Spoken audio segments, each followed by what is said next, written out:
Hello, I'm Dr. Hina Sheikh, consultant in obstetrics and gynecology in Fortis Hiranandani Hospital, Vashi. तो आज हम बात करेंगे रिगार्डिंग सोनोग्राफीज इन प्रेगनेंसी और सोनोग्राफी इम्पोर्टेंट क्यों है। तो बहुत सारे लोग पूछते हैं कि सोनोग्राफीज क्यों करना है इतने सारे, और सोनोग्राफी इतनी ज़रूरी क्यों होते हैं और कितने करने चाहिए। तो सबसे पहले बताएंगे कि सोनोग्राफी का इम्पोर्टेंस ये है कि पहले तो हमें पता चलता है कि बेबी यूट्रस में है या बाहर है। तो यूट्रस में अगर है बेबी तो दैट इज़ नॉर्मल, और अगर नहीं है, बाहर है, तो वो अब नॉर्मल होता है। इसको एक्टोपिक प्रेगनेंसी बोलते हैं। और हमें ये भी पता चलता है कि डिलीवरी का डेट कब है, वो सबसे ज़्यादा इम्पॉर्टेंट फर्स्ट सोनोग्राफी में पता चलता है। तो सीरियली हम बताते जाएंगे कि सोनोग्राफीज कब करनी है और मिनिमम कितनी होनी चाहिए। तो टोटल मिनिमम 5 सोनोग्राफीज होने चाहिए। सबसे पहला सोनोग्राफी जो है वो early pregnancy, USG early ops हम बोलते हैं, तो वो होना चाहिए अराउंड 6 to 8 वीक्स के अराउंड। ये बहुत ज़रूरी होता है बिकॉज पहले तो हम कंफर्म कर सकते हैं कि प्रेगनेंसी है और यूट्रस नहीं है और कितने वीक्स का है और हार्ट बीट आया है या नहीं। बिकॉज अगर हार्ट बीट नहीं आया है तो मिस्ड अबॉर्शन हो सकता है, तो हमें फिर क्लीनिंग प्रोसीजर के लिए जाना रहता है। कई दूसरे कंडीशंस की वजह से हार्ट बीट नहीं आता है, तो 6 to 8 वीक्स के बीच में फर्स्ट स्कैन हो जाना चाहिए।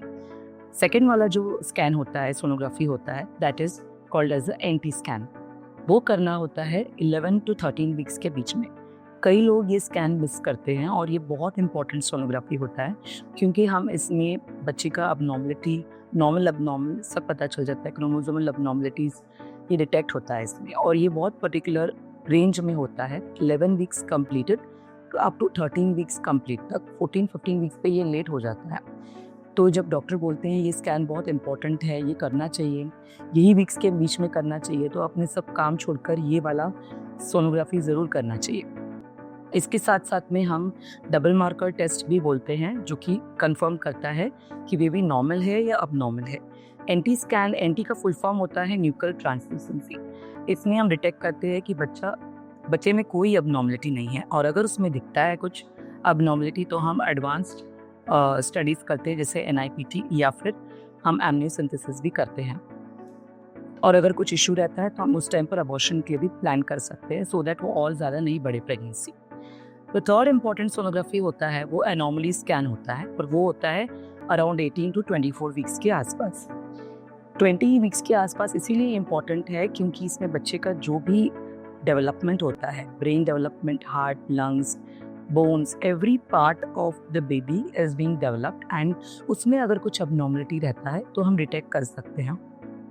इवन हम फीटल टोडिए को करते हैं 24 वीक्स पे, जो कि हम ऑप्शनल रखे आजकल, क्योंकि वो एक्सपेंसिव भी रहता है और वो एक एडिशनल सोनोग्राफी हो जाता है। पर एनॉमली स्कैन में अगर हमें हार्ट में कुछ प्रॉब्लम दिखता है तो हम लोग ये एनॉमली भी कवर कर सकते हैं। फोर्थ सोनोग्राफी जो होता है वो रहता है ग्रोथ स्कैन। वो हम 28 वीक्स के आसपास करते हैं। We are already entering the third trimester.